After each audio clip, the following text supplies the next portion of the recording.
Notice, this Midweek Mini was recorded several months ago and may not be up to date with current events. For fresh mini-sode uploads with every episode, head to patreon.com/ChilluminatiPod.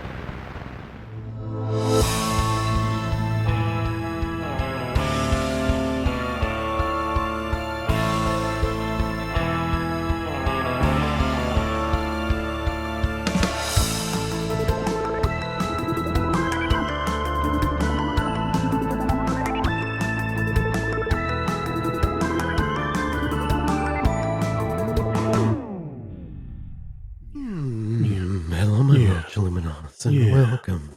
Oh yeah. To Minisode 254. Oh yeah. Oh yeah. 254. 254. Oh yeah. Great intro we've worked on over these years, all these years. This is what 8 years of content creation with you has led to. It's called. What are you talking about? You did this from moment one. It's called a collaborative partnership. You know what I mean? Yeah, it wouldn't be. This able to isn't be done new. without you. Yeah. The fact that you keep doing it says a lot about us as people. It feels new every time, and that's saying something, isn't it? If you have a home run, you hit it as much as you can. Right? Every time. Never change a thing, never adapt. Speaking of partnership, I got a post from Our Paranormal I want to read for you guys that kind of I didn't expect today's episode to kind of also go into the realm of my episode last week about kind of like making things real by believing in them. But we dipped like the pinky toe into that at the end. But along those lines, I found this the other day and I flagged it, and then I forgot that I only had a one-parter, so I'm just going to do it anyway because it kind of has that flavor to it. This is from Our Paranormal from Educational Basil. The title of this post just cuts off, so I'm just going to like go in. There's a trigger warning for abuse on this post, but it's not so bad. So here we go. I've been thinking about sharing this for a while because my mom has told this story the same way her whole life, and I've never been able to figure out what it could have been. She's a very straight-edge, logical person who doesn't lie, exaggerate, or make things up. So when she says this happened, I believed her. I believe her. I feel like there are people like this, by the way. I feel like there are people that I just believe based on the way they are, which is... I don't anymore. I got tricked by that previous episode. Yeah. So I don't believe anyone no more. When my mom was around 4 or 5 years old, she was going through a very abusive situation. Her father hurt her regularly and even let his friends abuse her too. One day, after a particularly bad beating, she was hiding in the closet, crying and feeling completely alone. She remembers feeling unloved, scared, and just totally broken down. That's when something appeared in her closet. She says it was about her size at the time, maybe 4 to 5 feet tall, with the face of an old man and an upturned, almost pig-like nose. It told her it didn't have any friends either, and that it would be her friend.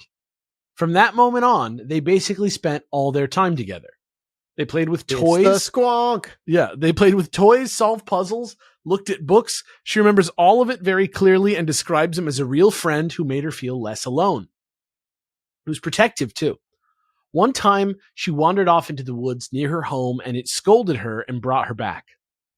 Whenever adults were around, it would disappear. She said it would crawl under her bed and go into the wall through a little door, but whenever she looked afterwards, the door wasn't there. For a long time, my mom thought maybe it was something her brain created to help her survive what she was going through. The only problem is the reason my grandma moved them out makes my mom sound a lot less crazy. One day, my grandma was walking past my mom's room and heard my mom talking to what she thought was herself until she clearly heard a grown man's voice answering her back. She rushed into the room, but no one was there. My mom told her about the little man, and the very next day, my grandma moved them out of that house. My mom remembers that last night clearly. She says the little man showed up one more time, angry and upset that she told her mother about him. He said they couldn't be friends anymore. She never saw him again, but she still gets sad thinking about him because, in her words, he was my closest friend back then, and I miss him. I'm not trying to jump to conclusions about what it was. I honestly don't know.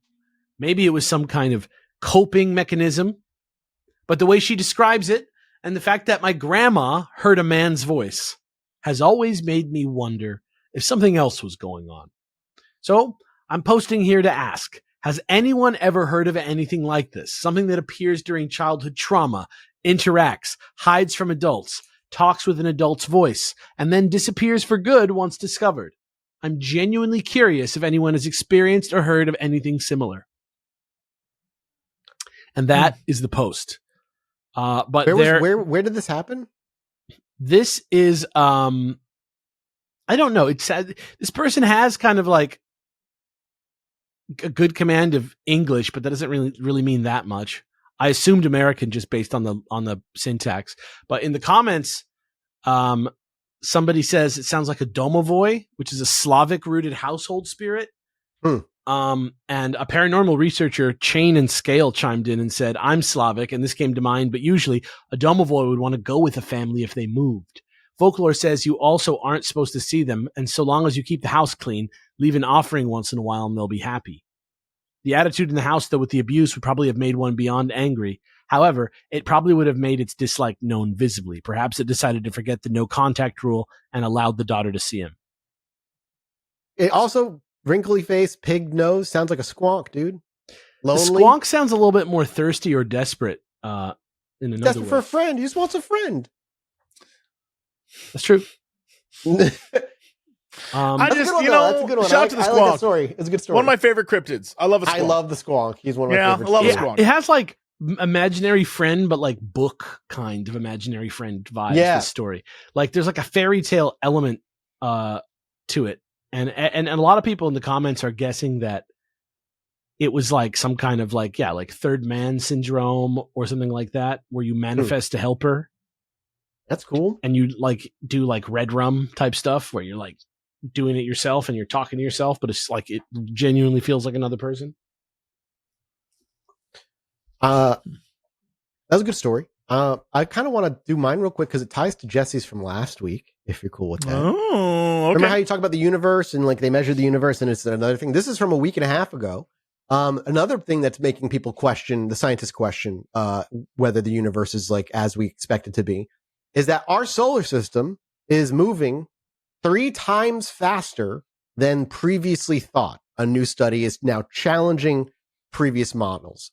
A team of scientists specifically set out to determine the motion of our solar system as it flies through the universe. And to do so, they analyzed the distribution of so-called radio galaxies in the night sky.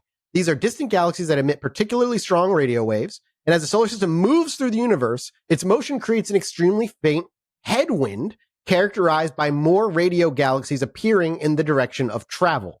As the signs are so subtle, only the most sensitive instruments are capable of providing the necessary data. The team used observations from low-frequency array telescope, a Europe-wide radio telescope network, and they combined this with data from 2 other radio observatories. The team published their findings in a new paper in the journal Physical Review Letters. Quote, our analysis shows that the solar system is moving more than 3 times faster than current models predict, lead author explained in a press statement. This result clearly contradicts expectations based on standard cosmology and forces us to reconsider our previous assumptions. The combined data from all 3 radio telescopes revealed a deviation higher than 5 sigma, a very strong signal. The team's measurements showed an anisotropy or dipole in the distribution of radio galaxies. This was 3.7 times stronger than predicted in the standard model of the universe. If our quote, if our solar system is indeed moving this fast, we need to question fundamental assumptions about the large-scale structure of the universe, Professor Dominic J. Schwartz, cosmologist at Bielefeld University and co-author of the study, explained. Alternatively, the distribution of radio galaxies itself may be less uniform than we have believed. In either case, our current models are being put to the test. So there you go. That is more evidence our universe is not growing, or we're not even moving as we thought. We're moving much, much faster than we thought. That shit potentially blows me away. What was it? Wasn't there some experiment in the Victorian times that was like to see if we were like in some sort of ether winds? This kind of like reminds me of that. I don't know why. I don't know. I don't know that study. That's a weird one, but no. So more universe unknowable. Who knows how fast it's expanding or what the fuck even the universe is. Jesse, take us out of here. Gents, I want to take you less out there and more in here, man. Oh, in the mind. In your brain, because in the brain place. Hell yeah, bro. There was an article on NBC that I got through the Coast to Coast AM website. Shout out to that website. About the human brain and its 5 epochs of aging. So apparently, we all have distinctive phases of when our brain completely changes. There are characteristics and brain changes that happen at 5 crucial times throughout your life. And they're super interesting. And they, a study that was in the journal Nature Communications suggests that we don't just slowly increase cognitively as we age and then we just decline. There's phases to it. So the first phase is from when you're born until you're 9. The brain is basically gray and white matter and its synapses and things structuring itself. Basically, you got a bunch of goo up there. Makes sense. Okay. Then, from age 9 to 32, it's the only time in life where our neural networks are becoming increasingly efficient, according to the research. It's up until this point that we're all coming together, but right now, it's like working, we're cooking. Our brain is actively forming, and this is probably the part of your life where you should be doing the most reading and like engaging activities and not staring at a computer screen, just putting that out there. Then, from 32 to 66, the average person's brain's architecture essentially stabilizes. There are no real major changes. At the time, the researchers doing this, it's basically like a plateau of intelligence and personality. If you're 32, you're going to be the person you are until you're 60 something, right? Like you're not going to change dramatically. Great. Yay.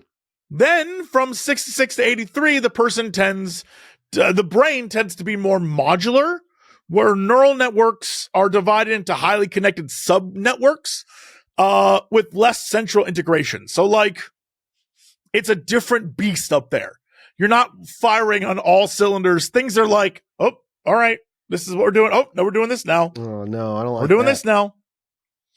And then from 83 on, the brain just becomes increasingly reliant on individual regions as connections between them begin to wither away. Good. So that's why you have a lot of old people just takes them a minute to like click. Great. Because their brain the connections between parts of their brain are just weaker. Can't wait for my brain to break down. Seems like it'll actually be kind of chill, probably. Yeah, you probably won't really notice all that much. I mean, you'll notice, but nothing you can do about Stick it. me in that thing that Chewbacca's dad was in, or granddad, where he watched sexy dancing girls, and you just put him in the VR, and he just sat there all day like, that's what I want. Yeah, I'm fine with that. That's the future I'm here for. I don't. The findings could help identify why mental health and neurological conditions develop during particular phases of rewiring. For their research, this group had like a bunch of MRI scans that they went through. They were, I think it was 3,800 people from newborns to people who were 90. And the goal was to map neural connections. And this is kind of what they discovered as they did that. I think it's pretty neat. Fuck yeah. Well, we have so much to look forward to, boys. Yep. For our brains. You know what? I face it. I'm ready. Like, I feel like the psychedelicness of that is like enough of a challenge for me. Like, to get a little dumber kind of sounds nice. And there's studies, I mean, it's early studies, but there's studies that show psilocybin helps rebuild neural networks. Okay. Well, there we go. Check out. Just trip out. As I get older, I'm going to do mushrooms more often until I am living in a world where Vulcans are rotating their None of turns, that sounds- spanking none of that me sounds for healthy. being Molecule a Mindset naughty- available now on YouTube. Check it out. Thank you all so much for supporting us here. Patreon.com. We'll be back next week with another mini-sode for you. We appreciate you. We love you.